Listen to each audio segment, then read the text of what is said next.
যে ভারী বৃষ্টি এবং ভূমিধসের কারণে আমাদের রামু সেক্টরের আওতাধীন কক্সবাজার জেলা এবং নাইক্ষ্যংছড়ি উপজেলায় প্রচণ্ড ক্ষয়ক্ষতি হয়েছে। সেই ক্ষয়ক্ষতি হচ্ছে নিয়ন্ত্রণের জন্য এবং সাধারণ জনগণ যারা আছে, মানুষ যারা দুর্ঘটনা কবলিত তাদেরকে সহায়তা করার জন্য বড়াঘাট বাংলাদেশের পক্ষ থেকে আজকে 64 বিজিবি এই পাইখং হচ্ছে এলাকার কোনাপাড়ায় ত্রাণ বিতরণ কার্যক্রম করছে। আজকে প্রায় 200 জনকে আমরা এখানে ত্রাণ দিচ্ছি।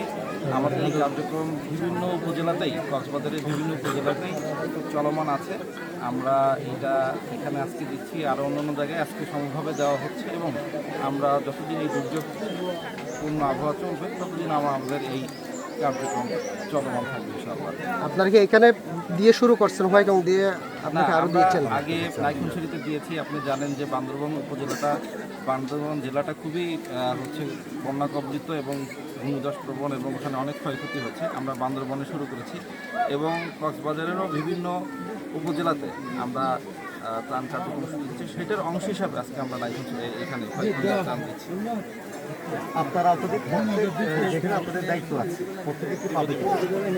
আমাদের তো সম্পদের সীমাবদ্ধতা আছে, তারপর আমরা সর্বাত্মক চেষ্টা করব আমাদের যতটুকু সম্ভব আমরা সব জায়গায় পৌঁছানোর জন্য। বিশেষ করে চকরিয়া, পেকুয়া এগুলি আমাদের সীমান্তবর্তী জেলা না, তথাপিও আমরা সেই এলাকাও পৌঁছানোর চেষ্টা করছি। আপনারা জানেন যে চকরিয়ার সাথে যোগাযোগ বিচ্ছিন্ন আছে, পেকুয়ার সাথে যোগাযোগ বিচ্ছিন্ন আছে বিভিন্ন জায়গায় এবং সেখানে অনেক এলাকা প্লাবিত হয়েছে। সেখানে আমাদের বিজিবি যাচ্ছে, আমাদের রামু এই সমস্ত জায়গাও বিজিবি যাচ্ছে আপনার ত্রাণ বিতরণের জন্য এবং কেউ যদি পানিবন্দী থাকে তাদেরকে উদ্ধার করার জন্য।